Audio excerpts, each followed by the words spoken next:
A very good morning to everyone, students. Now we will discuss the PDF exercises of the chapter The Old Clock Shop, and let's start with the word meanings of this chapter. And your first word is pawnbroker, a person who lends money at interest on the security of an article pawned. Second is approached, come near or nearer to someone or something in distance or time. Third is restless, unable to rest or relax as a result of anxiety or boredom. Fourth word is mocking, make fun of someone or something in a cruel way.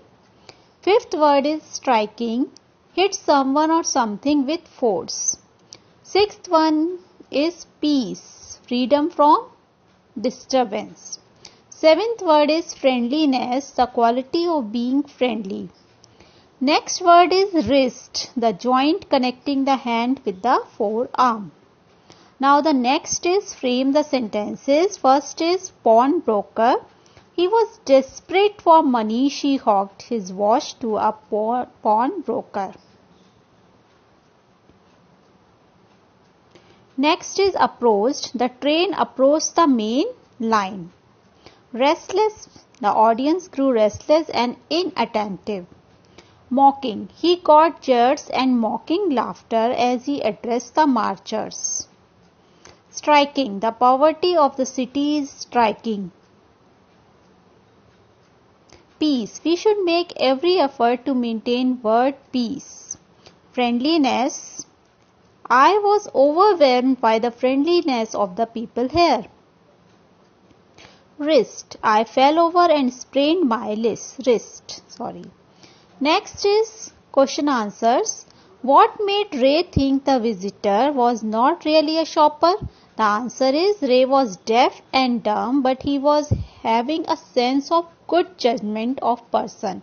There was no friendliness in man's eyes.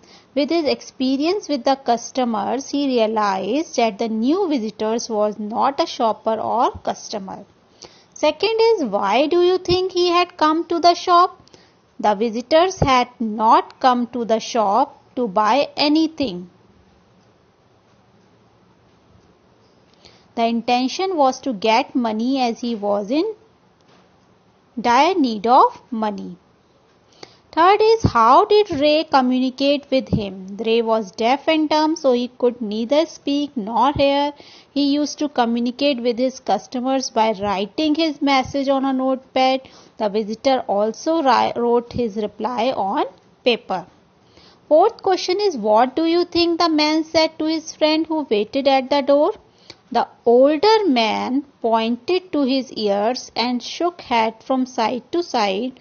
Thus he conveyed to his younger companion that the shop owner could neither hear or speak.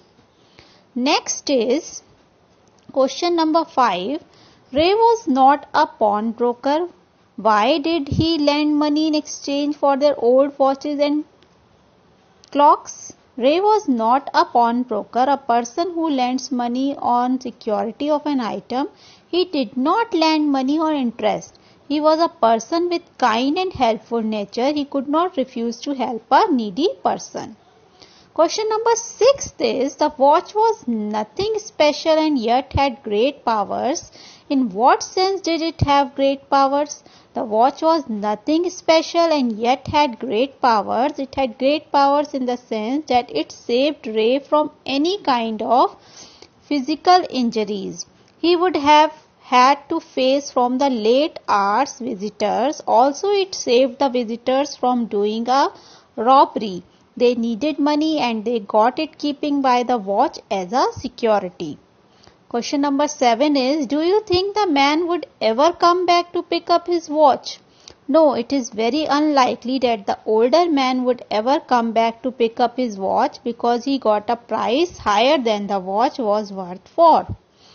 Question number 8 is, when did the unfriendly face of the visitor turn truly friendly? The unfriendly face of the visitor turned truly friendly when he got a $50 note for his ordinary watch. Both Ray and the older man knew that the watch was worth that much money, so the older man genuinely felt obliged for Ray's kindness. Okay, these are the exercises. Okay, students, thank you.